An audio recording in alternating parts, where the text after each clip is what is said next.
أعوذ بالله من الشيطان الرجيم. بسم الله الرحمن الرحيم. السلام عليكم ورحمة الله وبركاته. حمدا لك يا الله، صلاة وسلاما عليك يا رسول الله ويا حبيب الله ويا خليل الله. أشهد أنك رسول الله، أنك قد بلغت الرسالة وأديت الأمانة ونصحت الأمة. إن أريد إلى الإصلاح ما استطعت وما توفيقي إلا بالله، عليه توكلت وإليه أنيب. قالوا سبحانك لا علم لنا إلا ما علمتنا إنك أنت العليم الحكيم. رب اشرح لي صدري ويسر لي أمري واحلل عقدة من لساني يفقهوا قولي. أما بعد، فإن أصدق الحديث كتاب الله وخير الهدي هدي محمد صلى الله عليه وسلم وشر الأمور محدثاتها وكل محدثات بدعة وكل بدعة ضلالة وكل ضلالة في النار. Muslimin sedang jemaat yang dirahmati Allah, pertama-tamanya marilah kita merafakkan kesyukuran hadrat Allah di atas nikmat iman dan Islam, sehinggalah pada saat ini kita merasai suatu kehidupan yang amat-amat bermakna sepanjang riwayat hidup kita, bila mana kita menjadi sebagai seorang Muslim dan mukmin. Kan tetapi masa yang Allah berikan kepada kita dalam kehidupan seharian ni, walaupun 24 jam, tetapi tidak kita rasai sebagai tempoh yang cukup sebenar-benarnya untuk kita beribadah kepada Allah Subhanahu wa taala.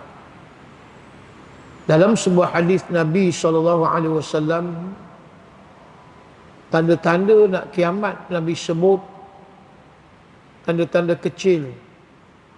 La taqumu sa'ah hatta yataqarrab az-zaman.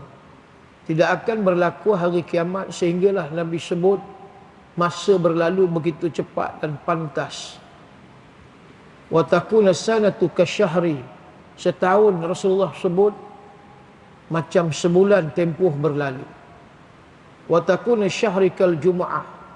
Sebulan masa berlalu seolah tempoh macam seminggu sahaja.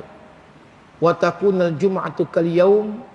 Seminggu tempoh rasa macam sehari masa berlalu. Wa yakunal yaumu kas-sa'ah. Dan sehari masa berlalu tempoh macam 1 jam sahaja berlalu. Wa takuna sa'ah kadharmati bin nar. Dan 1 jam masa berlalu seumpama 1 petikan api. Begitulah cepat peredaran waktu masa pada hari ini. Diam tak diam kita sudah berada pada bulan yang ketiga di dalam takwim hijri, di bulan Rabiul Awal. Diam tak diam, pejam celik Rabiul Akhir, Jamadil Awal, Jamadil Akhir. Sudah masuk bulan Rajab, Sya'ban, Ramadan. Kalaulah kita tidak menghayati dalam sebuah hadis Nabi SAW yang Nabi sebut, hadis hasan lagi sahih, riwayat At-Tirmidzi, la tazulu qadamun abdin hatta yaumil qiyamah, hatta yus'ala yaumil qiyamah. Tidak akan berganjak kaki seseorang hamba pada hari kiamat nanti sehinggalah beberapa soalan akan ditanya oleh Allah. Yang pertama Nabi sebut an umrihi fima afnahu, daripada umur yang Allah kurniakan, apa yang telah kita buat, apa yang kita jalani hidup kita sepanjang tempoh usia, umur, yang disebut oleh Ibn Qayyim Al-Jauzi. Umur adalah kehidupan kita, umur adalah amalan kita, dan umur itulah hidup yang sebenar. Kalau kita beramal, maka hidup kita hidup yang dimuliakan oleh Allah, diberkati oleh Allah. Jadi ada manusia yang menyia-nyiakan, mensia-siakan, melalaikan, cuai tanggungjawab mereka terhadap perintah Allah Subhanahu wa taala.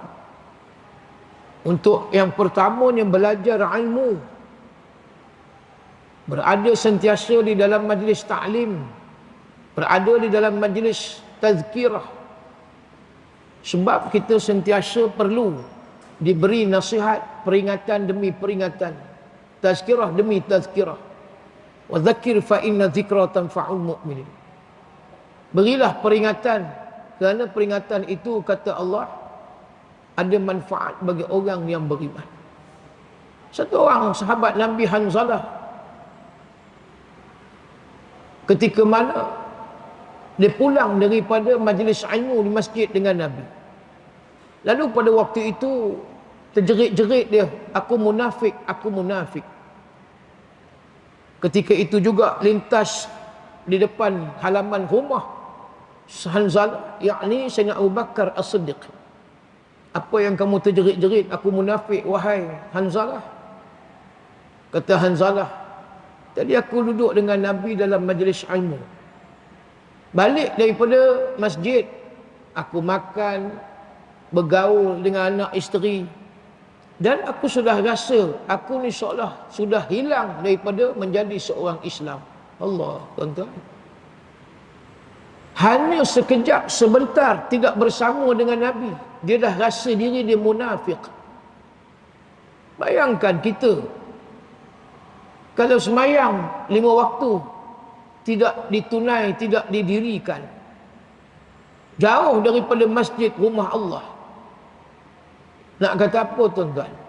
Sahabat Nabi ni baru sekejap tinggalkan masjid bersama dengan Nabi tadi, dia dah rasa dah tak Islam dah diri dia.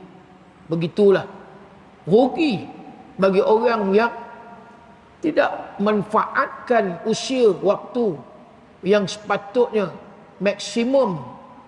Kalau kita rujuk kepada riwayat hidup Al-Imam Syafi'i rahimahullah, yang Imam Syafi'i sebut duduk dalam majlis ilmu ni lebih mulia, lebih baik fadilatnya daripada solat sunat sebanyak 1000 rakaatin, 1000 rakaat sembahyang sunat. Duduk dalam majlis ilmu ni lebih baik solat sunat 1000 rakaat, lebih baik dari solat sunat 1000 rakaat. Imam Syafi'i tuan-tuan, sehari boleh khatam 2 kali Al-Quran.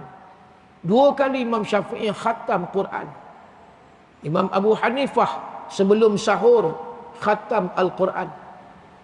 Sayyidina Uthman Ibn Affan 2 rakaat boleh selesai 30 juzuk Al-Quran. Kalau ini yang kita nak mengambil suatu contoh tauladan hidup ahli syurga, agak-agak kita yang dah jauh dengan Nabi, dengan sahabat, macam mana kita punya time management, pengurusan masa waktu kita? Adakah kita banyak mensia-siakan waktu? Wal asri innal insana lafi khusr illa alladhina amanu wa amilus solihat wa tawasaw bil haqqi wa tawasaw bis sabr. Manusia dalam kerugian kata Allah setelah Allah bersumpah dengan masa. Sebab masa ni tak boleh dicipta oleh manusia. Manusia tak boleh adjust jadi 26 jam ataupun dicepat jadi 24, 23 jam, 22 jam. Maka tetap 24 jam. Kitalah yang nak uruskan masa. Sejauh mana kita punya keyakinan terhadap negeri akhirat yang kita akan berada di sana nanti selama-lamanya. Sama ada destinasi syurga dan neraka. Pilihan. Nak syurga ataupun nak neraka. Dunia kita boleh excuse. Dunia ni kita boleh escape. Lari diri bagi alasan macam-macam. Sebab buat maksiat, dosa dan sebagainya, Allah tak bagi tunai balasan. Tangguh dulu. Sebab apa dia? Bagi masa untuk kita bertaubat, istighfar, kembali kepada Allah. Maka umur ini menjadi suatu soalan yang akan disoal nanti oleh Allah di akhirat. Yang kedua kata Nabi, an malihi fima ainaktasaba wa fima anfaqah. Daripada mal, harta yang ada pada kamu, Allah akan soal daripada mana datang harta, duit, dan ke mana pula kamu belanjakan. Ini Allah soal. Pengurusan harta dibelanjakan di jalan Allah ataupun sebalik. Ada yang mati tinggal harta 2 bilion, tak selesai dipahang, masih lagi dibicarakan. Anak menuntut, balu menuntut, mak menuntut, semua duk tuntut 2 bilion tuan-tuan, mati tinggalkan duit. Allah, macam mana kita besok akhirat? Itu sebab bila mana harta ni menjadi suatu ujian, yang Nabi sebut, aku takut ujian ni pada orang miskin, pada orang kaya. Ada orang diuji dengan kesusahan, kefakiran, ada orang diuji dengan kekayaan, kemewahan. Aku lebih takut sebenarnya Allah uji dengan kekayaan dan kemewahan. Riwayat daripada seorang sahabat Nabi, Sayyidina Ali bin Abi Talib radhiyallahu taala anhu, inna la julusun ma'a Rasulillah sallallahu alaihi wasallam fil masjid. Kata Sayyidina Ali, kami sedang berada, duduk di dalam masjid dengan Nabi. Tiba-tiba kata Sayyidina Ali, idza tala'a Mus'ab bin Umair bin Hashim bin Abdul Manaf bin Abdul Dar ma alaihi illa burdatul lahu marqu'atun bi farwi. Tiba-tiba masuk ke dalam masjid seorang sahabat Nabi yang bernama Mus'ab bin Umair. Mus'ab bin Umair ni orang Mekah, muhajir. 14 tahun dah masuk Islam dengan Nabi. Hijrah ke Yathrib. Yang Nabi hantar awal rombongan Mus'ab dengan Abdullah bin Ummi Maktum. Baik, kemudian disebut oleh Sayyidina Ali, Mus'ab pada waktu itu ma'alaihi illa burdah. Tak ada apa-apa pada Mus'ab pakaian yang mewah-mewah. Walhal di Mekah ni anak orang kaya. Yang ada, kata Sayyidina Ali, kain burdah, kain yang cangkir serban terletak di bahu, pun begitu dalam keadaan koyak ditampal bifarwin, dengan kulit. Falamma rahu Rasulullah baka. Ketika itu kata Sayyidina Ali, Nabi tengok melihat Mus'ab keadaan sebegitu rupa, lilladzi kana fihi minan ni'mah walladzi wal yawma fihi. Dulu di Mekah ni kaya, nikmat. Apa yang Mus'ab ni tak boleh dapat? Duit, money can buy everything. Duit segala-gala hari ni. Tak ada duit orang boleh jadi gila tu kan. Ni yang had duit ni. Walladzi wal yawma fihi. Dan hari ni yauma fihi, apa yang ada pada Mus'ab? Miskin. Setelah hijrah, dia tergolong daripada kalangan golongan Ashabus Suffah, yang duduk di dalam masjid Nabi ni, daripada kalangan orang yang selai sepinggang hijrah. Masuklah Abu Dzar Al-Ghifari, orang yang tak ada duit, habis. Abdul Rahman bin Auf, daripada orang kaya Mekah, habis. Suhaib bin Sinan Ar-Rumi, habis. Dan pada waktu itu, bila Nabi tengok sahaja Mus'ab, diriwayatkan baka. Baka ni maksud menangis. Nabi menangis, menitis air mata. Kemudian seketika Nabi pun bersuara lagi, kaifa bikum idza ghada ahadukum hullah wa raha fi hullah. Bagaimana sahabat, kalau Allah takdirkan kamu satu hari nanti kamu jadi orang yang kaya, mewah, kemudian duit, pagi kamu tukar pakaian lain, petang tengah hari lain, petang lain, malam lain, bertukar-tukar pakaian yang branded, yang berjenama mahal, termasuk aksesoris, jam tangan, kalau perempuan handbag, perhiasan emas, mutiara, diamond, macam-macam lagi. Bertukar-tukar, siang lain, malam lain, pagi jam tangan lain, tengah hari jam tangan lain, pergi pasar jam tangan lain, jogging jam tangan lain, syarat jam tangan lain. Kereta pun macam tu juga, pagi, tengah hari, petang lain.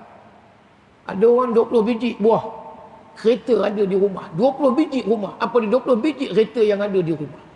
Macam mana nak pakai tuan-tuan? 20 biji rumah. Apa dia ni kereta yang dia ada? Porsche, Lamborghini, Velfire tu tak ada apa. Alphard biasa je. Jaguar, Bentley, Bama. Dia nama ni Porsche. Ini orang ada duit.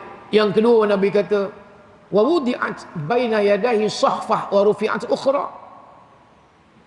Datang satu hidangan makanan bertukar. Pagi makan lain, tengah hari, petang, malam. Pagi di Concord Hotel, breakfast. Tengah hari di Meridian Hotel. Petang di Holiday Inn. Malam di Club Resort Seri Kembangan umpamanya. Duit ada. Makan. Tak heran sekali makan RM500 breakfast. Ada. Ini orang ada duit. Yang ketiga Nabi kata wasatartum buyutakum kama tustarul Ka'bah. Rumah pun begitu juga. Rumah yang pertama lain, yang kedua lain, ketiga lain. Merata rumah. Di mana sahaja. Except rumah transit dan macam-macam. Hiasan dalaman berubah-ubah. 2-3 bulan sekali tukar. Kapet tukar. Kabinet tukar. Perabot set sofa, kitchen semua tukar. Duit banyak. Sahabat pun jawab, qalu ya Rasulullah, nahnu yawma idzin khairu minal yawm natafarrahu lil ibadah wa nukfal mu'nah. Kami ni kalau ditakdirkan yauma idzin, satu hari nanti ya Rasulullah yang kau ceritakan tadi, kalau itulah Allah bagi rezeki pada kami, pasti hidup kami lebih baik daripada hari ini. Kami tak kalut nak cari dunia. Sibuk kerja siang malam, pagi petang, part time malam, macam-macam dia buat kerja. Tak kalutlah kami nak cari duit harta. Duit banyak. Berjuta. Qintar muqantarah min az-zahabi wal fiddah. Qintar sejuta, muqantarah ni berjuta-juta. Dulu kami susah nak khatam Quran sehari sekali. Ada duit kami boleh khatam Quran sehari 2 kali. Seolahnya begitulah. Jaminan mereka pada Nabi. Kalau kaya, kalau. Dulu kami susah nak tahajud. Kalau kami kaya, kami tak mau tinggal tahajud 8 rakaat 4 salam. Witir 11 rakaat. Dulu kami susah nak sedekah. Duit ada. Tapi kalau kami ada duit sehari tak kurang 1000, kami akan cari tempat-tempat. Kami nak sedekah. Tu kurang-kurang RM1000. Kalau kami kaya. Dan bila Nabi dengar ni tuan-tuan, Nabi jawab terus. Nabi kata qala la. Nabi kata tidak. Antum al-yawm khairu minkum yawma idzin. Wahai antum, kamu semua sahabat, hari inilah al-yawm lebih baik sebenar-benarnya khairum minkum yawma idzin, daripada hari yang aku sebutkan tadi, jikalau kamu jadi orang kaya mewah. Belum tentu boleh duduk dalam majlis tazkirah. Silat-silat duduk di padang golf 24 jam. Lagi haru. Duit banyak. Sat-sat nun terbang Paris, London. Sat-sat nun di mana? Chicago. Sat-sat di mana? Washington DC. Sat-sat di mana? Nun di Sydney, Australia. Sat-sat di mana? Di Tokyo. Tu. Tuan, Nabi risau takut umat dia kaya ni mewah. Penyakit mewah ni disebut dalam hadis wal batar. Batira. Batira ni mewah yang melampau. Ini kalau sekiranya harta kita ada, tak selamat lagi tuan-tuan. Wa fima anfaqah. Kemana pula kamu belanjakan duit yang kamu ada ni, wahai manusia? Tuhan tanya. Agak-agak lagu mana tuan-tuan nak jawab? Yang kata mati meninggalkan duit ni, tak selesai. Kerana itulah soalan ni jelas. Allah peringatkan kita ni banyak dalam ayat-ayat Quran, hadis Nabi tadi, supaya kita be careful. Hati-hati dengan kemewahan kekayaan yang ada. Ini soalan yang akan ditanya nanti di akhirat. Yang ketiga, Nabi kata lagi, soalan apa dia? an ilmihi fima amila fihi. Allah akan tanya soal ilmu kamu ni, kamu mengaji ke tak? Ni aku nak tanya hang. Hang mengaji ke tak? Rumah hang kat masjid kat surau. Hampir tak kuliah? Hang nak dengar tak tazkirah lepas Jumaat? Contoh tuan-tuan. Sepenuh-penuh masjid. Habis. Yang tak sempat selawat, calik bawata, cabut. Yang habis selawat, calik bawata, tak sempat nak semayang, ba'diyah Jumaat. Sedangkan itulah yang muakkad. Hak muakkad selepas Jumaat, sebelum Jumaat ghairu muakkad. Ada kita buat tak? Baru sebut dalam khutbah perjuangan, baru sebut dalam khutbah pengorbanan sempena Maulid. Tuan-tuan, baru sebut di mimbar tadi. Nampak? Tak bermaya, kusala. Malas, tuan-tuan. Penyakit ni yang ada hari ni pada umat Islam. Tapi kalau tahu besok pagi kiamat, agak-agak nak balik tadi sembahyang Jumaat. Tak balik sehingga usai tazkirah lepas solat. Bahkan i'tikaf, tak mau balik makan udang galah di kedai ikan bakar depan tu. Tak peduli. Aku tak mau, awal besok nak kiamat. Pergi makan. Aku pun doa. Sama, aku pun doa. Tapi kita tak tahu bila kiamat, bila mati. Tak apa, besok boleh lagi tazkirah. Kan 13 sampai 15 Maulid Nabi di Masjid Bukhari. Alasan. Tu. Sebab kita tak tahu baik mati, baik kiamat. Kerana itu kita lalai. Sedangkan baru sebut dalam khutbah. Sejauh mana pengorbanan kita, sacrifice. Sejauh mana kita punya perjuangan kita sebagaimana perjuangan para sahabat Ridwanullah alaihim ajma'in. Yang nak syurga. Hanzalah bin Abi Amir. Malam tu dia menikah. Dia tahu besok Jumaat, hari ni nak perang Uhud. Malam Jumaat tu dah tetap tarikh dia nak menikah, walimatul urus. Kad jemputan dah bagi. Macam itulah bahasa kita, tuan-tuan. Tiba-tiba dia tahu nak perang Uhud. Dia jumpa Nabi, ya Muhammad, ya Rasulullah, cancel hari menikah aku ni malam Jumaat sebab perang Uhud. Rasulullah kata, jangan Hanzalah, menikah. Hang dah tetap dah tarikh, hari pun semua. Tak, aku tak mau. Tak, Nabi kata, Nabi pujuk dia. Dia tak mau, tuan-tuan. Bayangkan Nabi pujuk juga, bila menikah. Dia kata tak mau, awat, aku nak pergi perang Uhud. Macam gitu, tuan-tuan. Anak-anak menikah di masjid. Tiba-tiba habis selesai walimah pukul 4 petang. Cuba tengok maghrib. Dia pergi tak masjid tempat dia menikah tadi. Taubatlah home, tuan-tuan. Taubat tak pergi. Nun, duk bersedap-sedap dengan bini dia. Ini biasa.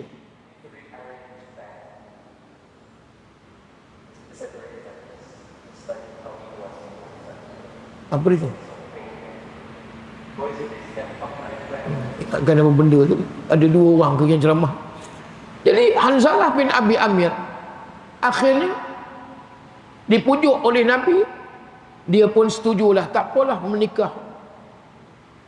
Dan pada pagi itu belum lagi subuh, di ambang subuh, dengar dah hiruk pikuk kota Madinah kehadiran kedatangan musuh musyrikin daripada Mekah, lebih kurang 3,000, tuan-tuan. Dia beritahu pada isteri dia yang sekarang juga abang nak keluar, nak pergi ke medan Uhud. Abang, kan Nabi bagi tahu dah besok ni lewat sikit pun tak apa. Waktu duha, Rasulullah dah tahu dah, kan kita menikah. Kata Hanzalah, yang abang tak mau menangguh dan melewatkan urusan abang untuk masuk ke syurga Allah Subhanahu Wa Taala. Tuan-tuan, boleh kita cakap pada bini kita yang abang nak pergi masjid, abang tak mau tangguh urusan abang untuk masuk ke syurga Allah. Taubat. Baik dia pemain dam haji, baik dia pun mengetih mengopi, kena kopi larat 2 cawan, kemudian bihun sup kedah. Tuan-tuan, cukup.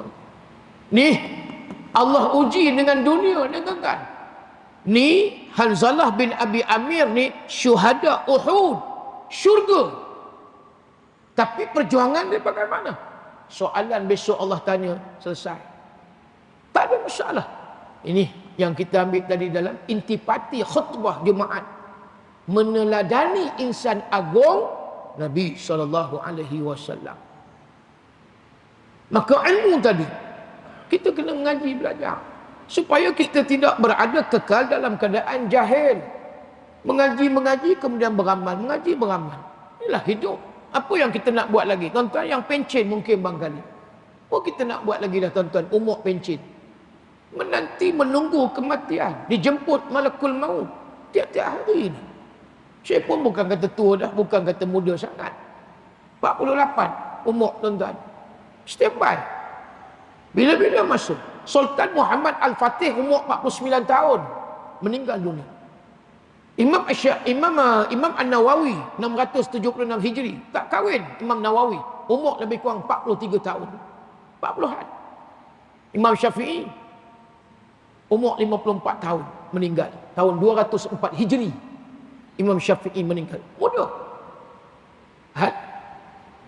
Almarhum Al-Allamah Syekh Dr. Yusuf Al-Qardawi baru ni. Naab pada 96 tahun. Rezeki. Allah bagi dia umur 96 tahun. Seorang ulama kita, al-alim, al-alamah, al-arif, Rabbani. Syekh, almarhum Syekh Wan Abdullah bin Syekh Wan Daud bin Wan Abdullah bin Wan Idris Al-Fatani. Lahir tahun 1720, meninggal tahun 1896. Umur Syekh Daud Fatani, tuan-tuan, ulama Nusantara, 30 tahun merantau mengaji di Mekah. 5 tahun di Fatani, 2 tahun di Aceh, 30 tahun di Mekah, 5 tahun pula di Yasrib, Madinah. Umur dia, tuan-tuan, 159 tahun Syekh Daud Fatani. Allah takdirkan umur Syekh Daud Fatani hampir 160 tahun. Sahabat seperjuangan, sepengajian di Makkah. Siapa dia? Al-Syahid Al-Marhum Syekh Abdul Samad Al-Falembani. Umur dia 124 tahun. Akhirnya mati syahid di Kampung Kelab. Perjalanan daripada Patani nak ke Hatnyai. Dekat tak jauh dengan Songkla. Tapi kubur di dalam kebun getah, dalam hutan. Syahid. Dipotong kepala oleh puak Siam Buddha zalim pada waktu itu. Tapi perjuangan mereka nampak. Mereka tuntun ilmu ni dulu. Adab ilmu. Tu yang kata berbaloi, tuan-tuan. Hidup mereka ni habis waktu dengan ngaji. Tak kurang 40 kitab karya karangan Syekh Daud Fatani yang sampai hari ini diajak di Masjid Surau. Kitab apa dia? Muniatul Musalli. Kitab yang banyak diajar. Dan juga kitab-kitab yang lain. Ini nak sebut ilmu yang perlu kita mengaji. Tak kira umur. Lagi tua kita, tak apa, terus mengaji. Supaya mati kita dalam perjuangan. Dan akhirnya Nabi kata, an jismi fima ablahu. Daripada jasad tubuh badan kamu, Nabi cerita Allah akan soal. Apa yang kamu gunakan? Mata kamu pandang, telinga hang dengar, lidah kalam duk cakap, tangan ni buat apa dia, kaki pi jalan ke mana, perut hang makan apa dia, kemaluan guna pada hak atau yang batil. An jismihi, tubuh badan. Yang jawab bukan kita, yang jawab amalan daripada kemaluan, amalan daripada perut, amalan tangan, amalan telinga, lidah, mata. Yang ni akan jawab. 5 antara yang disebutkan tadi yang perlu kita jawab dalam hidup kita. Mudah-mudahan mengambil iktibar yang banyak, insya-Allah kita akan mendapat suatu kejayaan dan mudahan di akhirat nanti dengan balasan syurga yang kekal abadi. Saya rasa cukup sekadar itu untuk tazkirah pendek selepas solat Jumaat. InsyaAllah mudah-mudahan aqul qawli hadza astaghfirullahal azim li wa lakum. Assalamualaikum warahmatullahi wabarakatuh. Radina billahi rabba, islami dina, wa bi Muhammadin nabiyyan wa rasula. Allahumma inna nas'aluka ilman nafi'an wa amalan mutaqabbalan wa rizqan wasi'an وشفاء من كل داء. اللهم فقهنا في الدين وعلمنا التأويل واهدنا الصراط المستقيم. اللهم اجعل جمعنا جمعا مرحوما وتفرقنا من بعده تفرقا معصوما. وصلى الله على سيدنا محمد وعلى آله وصحبه وبارك وسلم والحمد لله رب العالمين. تقبل الله منا ومنكم.